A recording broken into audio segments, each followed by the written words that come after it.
Ashamaa akkam jirtu baga nagaan gara chaanala keenyaa dhuftan. Namoonni yeroo jalqabaaf gara chaanala keenyaa dhuftan subscribe gochuu hin dagatinaa. Har'as odeeffannoo haaraatiin walitti deebinee jirra. Odeeffannoon keenya irraa waa'ee oomisha bilookeetaa fi maashina isaa ta'a. Qarshii 100,000 jalqabnee hojii ittiin milkaa'uu dandeenyudha. Yookaan qarshii 100,000 jalqabnee hojii ittiin milkaa'amuu danda'u keessaa hojii tokko kan ta'e waa'ee oomisha bilookeetaa walii wajjin ilaalla.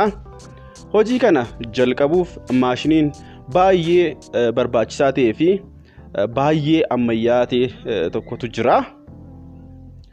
Maashinii kana eessaa argachuu dandeenya? Maashinichi akkamittiin hojjeta? Paawura yookaan humna elektirikaa hammamii fayyadama? Gatiin isaa meeqa kan jedhu walii wajjin ilaalla yookaan gara odeeffannoo maashinii kanaatti dabarra. Viidiyoo kana amma dhumaatti yoo hordoftan hubannoo gaarii irraa argattu jedheen yaada. Amma dhuma viidiyoo kanaatti nu hordofaa.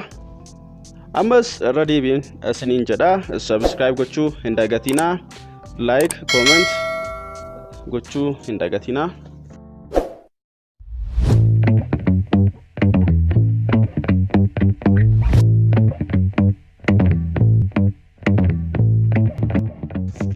Odeeffannoo keenya har'aa kan ta'u kaapitaala 100,000 qofaan jalqabnee hojii ittiin bu'aa qabeessa ta'uu dandeenyu yookaan 100,000 qofaan jalqabnee hojii ittiin bu'aa qabeessa taanudha.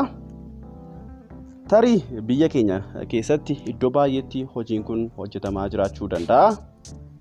Hojii kana namoonni hojjechaa jiranis sadarkaa adda addaatiin hojjechaa jiru yookaan maashinii adda addaa fayyadamanii hojii kana hojjechaa jiru. Warri tokko maashinii biyya keessatti modify ta'een maashinii biyya keessatti hojjetameen hojjechaa jiru. Kanneen biroo immoo maashinii biyya alaatii galu, maashinii kan Chaayinaadhaa galu, kan Indiyaadhaa galu, kan Turkiidhaa galuun maashina adda addaa fayyadamuudhaan oomishuutti jiru.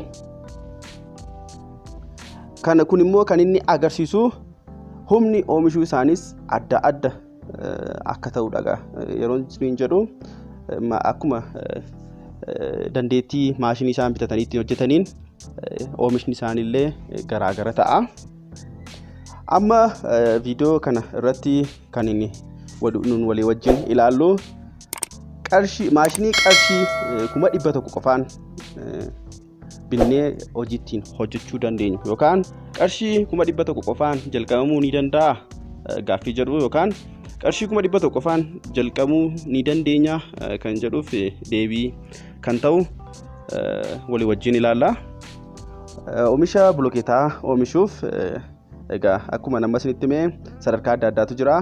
Namoonni sadarkaa yookaan kaapitaala xiqqoodhaan jalqaban jiru. Namoonni immoo kaapitaala isaanii giddu galeessa godhanii jalqaban jiru. Kaapitaala isaanii guddaa godhanii kan jalqabanis jiru. Oomisha kana egaa sadarkaa adda addaatiin argachuu dandeenya. Garuu hojiin bilookeetii qarshii 100,000 qofaan jalqabamuu ni danda'a kan jedhu isinitti himuuf hin dhufe. Kana malees 100,000 qofaan utuu hin ta'in illee maashiniin kun maashinii baay'ee ammayyaa ta'e, ariifataa ta'e, saffisaan kan hojjetu, humna illee kan nutti hin fudhanne yookaan humna namaa dabalataa illee kan nu hin barbaachisne hojii oomisha bilookeetaa walii wajjin ilaalla. Itti dabalees maashiniin kun dandeettii oomishuu adda addaa qaba. Dandeettiin oomishuu maashinii kana al takkaatti bilookeeta 3 yookaan 2 oomishuu danda'a. Maashiniin kun gosa 2tu jira. Amma gosa 2 isaayyuu walii wajjin ilaalla. Maashinii biyya keessaatti tolfame yookaan maashinii biyya keessaa yeroo fayyadamnu bilookeeticha erga tolchinee booda yookaan erga bilookeeticha damaddamee booda ashawaa, xaxarii fi simmintoon walitti makamee erga damaddamee booda maashinii jalaa baasnee amma iddoo qophaa'eef yookaan iddoo keenyutti humna namaa nutti fudhata ture yookaan maashina jalaatii baasee hanga iddoo qophaa'eef sanatti humna namaa fayyadamna turre. Garuu immoo maashiniin amma isin beeksisaa jiru kun akka kana miti yookaan bifa kanaa miti kan inni hojjetu. Yeroon akkas isiniin jedhu akkuma viidiyoo irratti ilaalaa jirtan yeroo mataa isaatti tolchee yookaan bilookeeta kana tolchee yeroon akkas isiniin jedhu bilookeeticha damaddamee qopheessee boca barbaachisutti baasee achumatti iddoo sanatti dhiisuudhaan gara darba jechuudha. Kana yeroon isiniin jedhu maashinichi ofii isaa irratti gommaa waan qabuuf bilookeetii kana erga tolchee booda irra konkolaachisuudhaan gara isa biraatti darbuu dandeenya. Kanaaf humna namaa yookaan yeroo sa'aatii nutti fudhatu humna elektirikaallee nuuf qusata jechuudha. Yeroo iddootti sochoosnus egaa humna elektirikaa hin fayyadamnu gommaa isarra jiru sanaan konkolaachisuudhaan fayyadamuu dandeenya. Humna elektirikaa kan inni fayyadamu yeroo oomishuu qofadha. Yeroo bilookeeticha oomishuu qofa humna elektirikaa fayyadama.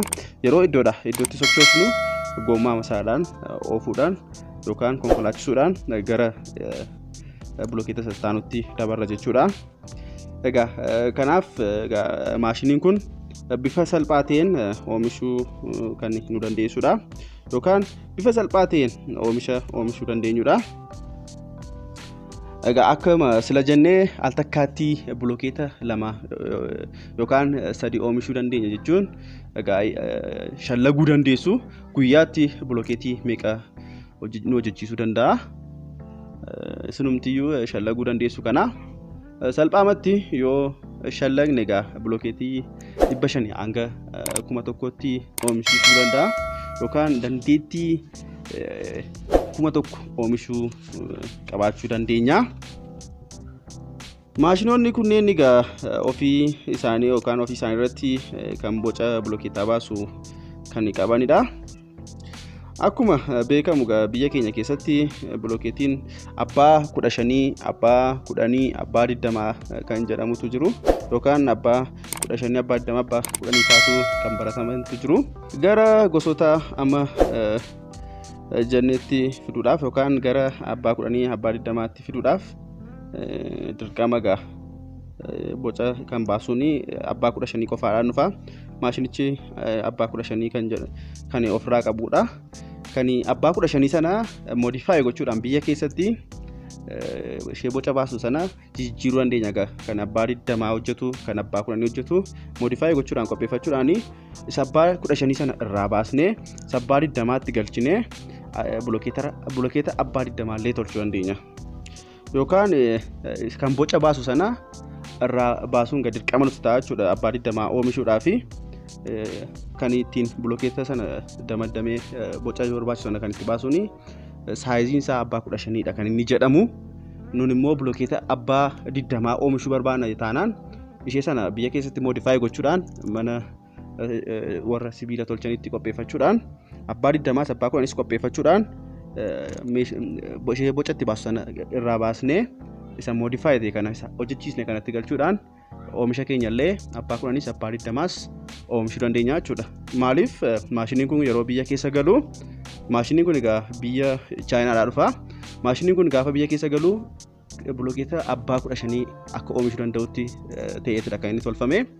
Nun immoo bilookeeta abbaa 20 abbaa 10 oomishuudhaaf dirqama iddoon ittiin boca baasu sun modify gochuun irraa nutti fudhatachuudha.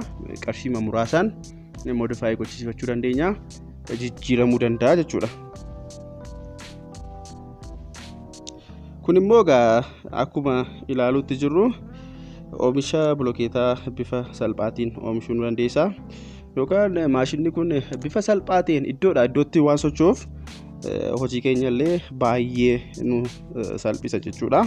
Erga amma kana jennee amma immoo gara qarshii isaatti yookaan gara gatii bittaa isaatti dabarra. Kan abbaa bilookeeta 3 al takkaatti tolchu yoo bitachuu barbaanne maashiniin kun qarshii 75,000 argachuu dandeessu. Made in Chinaadha. Abbaa 2 yookaan al takkaatti bilookeeta 2 kan oomishu bitachuu yoo barbaanne 50,000 gabaarratti argachuu dandeenya. Kana yeroon isiniin jedhu haala gabaa amma jiruun dhagaa kan inni isiniif eeruu kennaa jiru. Maashinni kun egaa single phase dha kan inni fayyadamu. Humna elektirikaa single phase dhaan hojjeta. Kun immoo qoxaariin mana keenyatti argamu hundumaadhaan iyyuu hojjechuu danda'a. Qoxaariin hundumtiyyuu maashina kana kaasuu danda'a jechuudha. Egaa maashinni kun egaa maashinii baay'ee barbaachisaadhaa fi baay'ee gaarii ta'edha. Namoonni kaapitaala xiqqoo qabaatanii yookaan hojii kana hojjechuu barbaadanii qarshiin isin hanqate egaa maashinni kun maashina baay'ee isin fayyadudha jedhee yaada. Yoo hojjechuu barbaadan yoo jalqabuu barbaadan maashinii kana yoo jalqabdan milkaa'uu dandeessu. Maashina kana yoo hojjettan bu'aa qabeessa ta'uu dandeessu. Akkuma sila isinitti himee maashinni gara gosa adda addaa qaba. Maashina isa abbaa sadii yookaan al takkaatti sadii oomishu sanaan hojii yoo jalqabdan qarshii 75,000 bittanii qarshii 25,000 irraa hafeen immoo ashawaa, xaxarii fi simmintoo bituudhaan hojii kana jalqabuu dandeessu yookaan hojii kana jalqabuu dandeessu. Walumaa galatti maashiniin kun egaa maashinii baay'ee gaarii ta'ee fi ammayyaa ta'e. Hojii kana hojjechuudhaaf humna namaallee nu qusataa, sa'aatii yeroo nu qusataa, baasii adda addaallee nu qusataa. Ariifatee kan hojjetudha yookaan saffisaan kan oomishudha. Yoo maashina kana bittanii ittiin hojjettan bu'aa qabeessa ta'uu dandeessu, ittiin milkaa'uu dandeessu jechuudha. Namoonni subscribe tuun godhiin nu hordoftan yookaan viidiyoo kana ilaalaa jiraattan please subscribe godhaan jedha. Maaliif yoo subscribe gootan viidiyoon gara fuulduraatti hojjedhu salphaatti argachuu dandeessu.